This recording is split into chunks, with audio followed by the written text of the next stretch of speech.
Rafale marine की deal होने से पहले भारत फ्रांस से एयरफोर्स के लिए 36 राफेल जेट भी खरीद चुका है। 2016 में हुई इस डील के सभी विमान 2022 में भारत पहुंचे थे।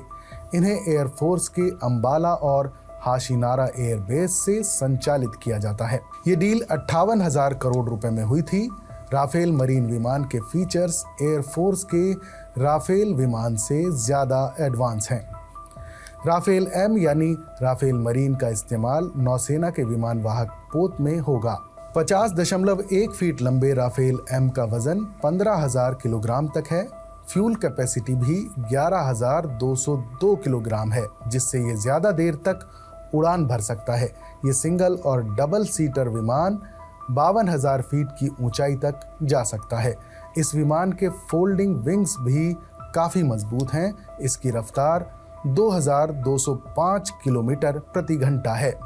राफेल एम सिर्फ 1 मिनट में 18,000 मीटर की ऊंचाई तक पहुंच सकता है। ये पाकिस्तान के F-16 और चीन के J-20 से ज़्यादा बेहतर है। उड़ान भरने के बाद 3,700 किलोमीटर दूर तक हमला करने में सक्षम है।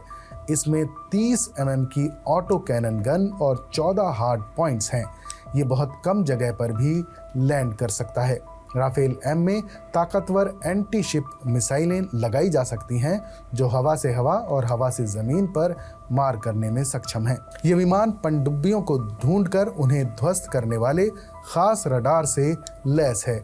और ख़ास बात यह है कि राफेल एम में बीच हवा में ही रिफ्यूलिंग भी की जा सकती है। इससे इसकी रेंज और ज़्यादा बढ़ सकती है। भारतीय नौसेना के पास 2 विमान वाहक पोत INS विक्रमादित्य और INS विक्रांत हैं। इन पर अभी पुराने MiG-29K फाइटर जेट तैनात हैं। ऐसे में modern Rafale M fighter jet से नभ, थल और जल में इंडियन नेवी की पकड़ और ज़्यादा मजबूत होगी। फिलहाल भारतीय वायुसेना के पास MiG-29 विमान हैं। ये विमान INS विक्रमादित्य पर तैनात हैं। इनके रखरखाव की मांग बढ़ने के चलते भारत राफेल मरीन विमान खरीद रहा है।